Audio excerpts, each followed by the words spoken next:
હળદા આંદોલનમાં પૂર્વ મુખ્યમંત્રી અરવિંદ કેજરીવાલનું મોટું નિવેદન. હળદર બર્બરતાને લઈ રાજકોટમાં કરી વાત. તમામ આંદોલનકારી ખેડૂતોને જેલ મુક્ત કરાવવા લીધી ટેક. આંદોલનનો નવો અધ્યાય શરૂ. આવનાર દિવસમાં તમામને જેલથી બહાર લાવવા માટે મહેનત કરવામાં આવશે. અત્યાર સુધીમાં 42 જેટલા ખેડૂત આંદોલનકારીઓ બહાર આવી ચૂક્યા છે. હજુ પણ 31ની જામીન અરજી ચાલી રહી છે. નમસ્કાર મિત્રો, હળદર બર્બરતા પર કેજરીવાલની ટેક. પૂર્વ મુખ્યમંત્રી અરવિંદ કેજરીવાલ હળદર બર્બરતા પર હળદા આંદોલન પર ગુજરાત આવી શું બોલ્યા? 2 મહિના જેટલો સમય થવા આવ્યો છે. એ જેલમાં રહેલા ખેડૂત આંદોલનકારીઓ ક્યારે બહાર આવશે? વિસ્તારથી વાત કરું. ગુજરાતમાં કડદા આંદોલન બાદ એક પછી એક ખેડૂતો પણ બહાર આવ્યા અને એક પછી એક પાર્ટીઓ, જે કે કોંગ્રેસ હોય કે આમ આદમી પાર્ટી હોય, વિપક્ષમાં એક જુસ્સો જોવા મળ્યો કે ખેડૂતો હવે બોલી રહ્યા છે, લડી રહ્યા છે. કડદા આંદોલનમાં આમ આદમી પાર્ટીના કેટલા યુવા ચહેરાઓ જોવા મળ્યા અને ત્યારબાદ કોંગ્રેસે પણ ગુજરાતમાં આક્રોશ યાત્રા કાઢી. ગુજરાત સરકારના ભારતીય જનતા પાર્ટીના મંત્રી હોય કે મોટા નેતાઓ હોય, ખેતરોમાં ફરતા જોવા મળ્યા, ખેડૂતની વચ્ચે જોવા મળ્યા.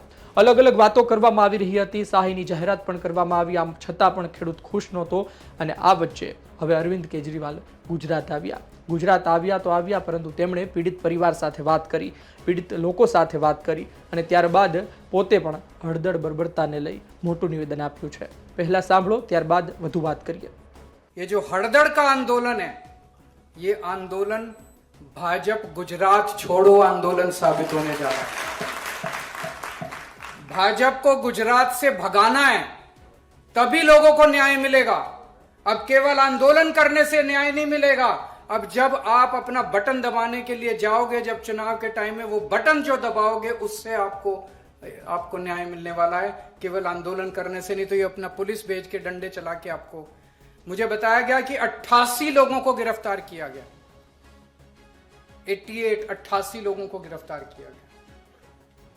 और जैसा अभी हम सब लोगों को सुन रहे थे, किसी ने पत्थर नहीं फेंके, किसी ने कोई गलत काम नहीं किया. करदा प्रथा के खिलाफ सब लोग अपना हक मांगने के लिए इकट्ठे हुए थे.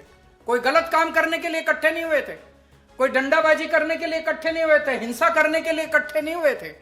गुजरात अहिंसा का प्रदेश है, गुजरात गांधी का प्रदेश है, सरदार पटेल का प्रदेश है गुजरात. किसी को मारने पीटने के लिए इकट्ठे नहीं हुए थे, अन्याय के खिलाफ इकट्ठे हुए थे. और आप लोगों के ऊपर झूठे मुकदमे करके कि पत्थर मारे, पुलिस के साथ गलत केस करके आप लोगों को, किसी को 40 दिन, 48 दिन, 2-2 महीने से लोग, अभी 88 में से मुझे बताया गया 42 लोग बाहर आ गए, 46 लोग अंदर हैं. आज मैं आपका छोटा भाई बन के आया हूं, आपको यकीन दिलाने के लिए. जब तक एक आपका बच्चा बाहर नहीं आ जाता, हम चैन की सांस नहीं लेंगे. हम आपके साथ. હવે સાંભળ્યું કે અરવિંદ કેજરીવાલે શું કહ્યું. તમે જુઓ કે કોઈ પણ આંદોલન થાય, કોઈ પણ પાર્ટીના આગેવાનો હોય કે પછી તેના પર વિશ્વાસ રાખતા તેના સમર્થકો હોય, એ રસ્તા પર આવે, તેના કહેવાથી આંદોલન કરે અને તે કહે કે આપણે આ પ્રકારે જવાનું છે, આ જગ્યાએ જવાનું છે, આટલો સમય સુધી રહેવાનું છે અને જ્યાં સુધી માગ પૂરી ન થાય ત્યાં સુધી હલવાનું નથી, અને સમર્થકો એ વાતનું પાલન કરે, તો પછી એ પાર્ટી પર, એ આગેવાનો પર એ જવાબદારી આવતી હોય છે કે એ લોકોને પછી જો કોઈ કાર્યવાહી થાય તો બહાર કાઢે, એ લોકો જેલ જાય તો ઝડપથી બહાર કાઢે, એના પરિવારનું ધ્યાન રાખે. અરવિંદ કેજરીવાલે પીડિત પરિવાર સાથે વાત કરી, પીડિતો સાથે વાત કરી. એમના શબ્દો એ હતા કે આવનાર દિવસમાં તમામને જેલ બહાર લાવવામાં આવશે. અત્યાર સુધીમાં 42 જેટલા લોકો જેલ બહાર આવી ચૂક્યા છે. 31ની જામીન અરજી ચાલી રહી છે. 29ની બોટાદ કોર્ટમાં, 2ની હાઈકોર્ટમાં. 15 લોકો હજુ હાજર નથી થયા. એટલે આવનાર દિવસમાં હજુ એક પછી એક આગેવાનો બહાર આવશે. સૌથી અગત્યનો સવાલ એ છે કે રાજુ કરપડા હોય, પ્રવીણ રામ હોય, તેઓ ક્યારે બહાર આવશે? આમ તો ગોપાલ ઇટાલિયાએ થોડા દિવસ પહેલા સોશિયલ મીડિયામાં લખ્યું હતું કે ટૂંક સમયમાં આંદોલનકારી ચહેરાઓ બહાર આવી રહ્યા છે. રાજુ કરપડા, પ્રવીણ રામ હોય, રમેશ મેહર હોય, પિયુષ પરમાર હોય, આ તમામ જે મુખ્ય ચહેરાઓ છે એ બહાર આવશે ટૂંક સમયમાં, તેવી આશા બંધાણી હતી લોકોને. પરંતુ આ વચ્ચે જે અરવિંદ કેજરીવાલની હાજરી હતી અને તેમાં કોઈ મોટા ચહેરા બહાર નથી આવ્યા, હજુ સુધી જેલમાં છે, એક મોટો સંદેશ આપે છે. કારણ કે એ પહેલાં પણ મુદત હતી, સુનાવણી હતી, તેમાં જામીન આપવામાં ન આવ્યા. હવે 24 કલાક પછી 9 તારીખે મુદત છે, સુનાવણી છે. જોઈએ તેમાં તેઓ બહાર આવે છે કે નહીં. જો 9 તારીખે કોઈ મોટા ચહેરા બહાર આવે છે તો આપણને સવાલ બેશક થશે કે પહેલાં કેમ નહીં, અને અરવિંદ કેજરીવાલ ગુજરાત આવે અને આ આંદોલનકારી ચહેરાઓ જેલની બહાર હોય તેની સાથે હોય, તેનો પાર્ટીને શું ફાયદો થઈ શકે અને તેનો ડર શું સત્તાધીશોનો હોય, એ સવાલ આપણને ત્યારે થતો હોય છે. જોઈએ આવનાર દિવસોમાં શું થાય છે. આપનું શું કહેવું છે કોમેન્ટ બોક્સમાં જરૂરથી જણાવજો. ખૂબ જ વ્યાજબી માંગ હતી. ખોટું કરો છો, સ્વીકારો છો તો પછી બંધ કરો અને લેખિતમાં આપો, જેનાથી આવનાર દિવસમાં આ પ્રકારનું કોઈ વેપારીઓ કરે નહીં, કોઈ ખેડૂતનું શોષણ થાય નહીં અને ફરી આંદોલન ન કરવું પડે. એક વખત તમે હરાજી કરો છો, ભાવ નક્કી કરો, પછી ફરી ના જાઓ, જીનિંગ સુધી ખેડૂતોને લંબાવો નહીં. અને આ બધું થઈ રહ્યું છે, સ્વીકારો છો તો લેખિતમાં આપી દો. લેખિતમાં આપવાનું ટાળ્યું અને ત્યારબાદ આ આંદોલન થયું હતું. સરકારે પરિપત્ર ત્યારબાદ જાહેર કર્યા, પરંતુ સરકારે આ પહેલા કરી દેવાની જરૂર હતી. સરકારે એ લોકોને વિશ્વાસમાં લઈને નિર્ણય લેવાની જરૂર હતી.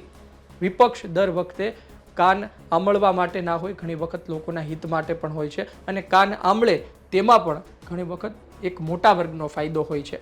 સરકાર મોટું મન રાખી એ નિર્ણય લે તો સરકારની પણ થોડી ઇમેજ સુધરે, સારો મેસેજ પણ જાય કે જ્યારે વિપક્ષ મેદાને પડે અને ખરા અર્થમાં કે આ ખોટું થાય છે તો સરકાર એ બાબતે સકારાત્મક રહીને નિર્ણય લે છે. તમે નફ્ફટ થઈને લાંબા સમય સુધી એ બાબતનો નિર્ણય ન લો, ચાલવા દો અને ત્યારબાદ એ લોકો જેલમાં જાય પછી નિર્ણય લો. એ લોકો મોટા ન થઈ જાય એ માટે એવું વિચારીને, તો આ બાબત ખૂબ ખરાબ કહેવાય. પોતાના વ્યક્તિગત સ્વાર્થ માટે કદાચ અમુક નેતાઓ આંદોલનમાં ગયા હશે, પરંતુ અંતે ફાયદો ખેડૂતોનો છે. કડદો બંધ થાય, જીનિંગ સુધી માલ પહોંચાડવાની વાત બંધ થાય તો અંતે ખેડૂતોનો ફાયદો છે, અને આ ખેડૂતોની બહુ મોટી વોટ બેંક છે.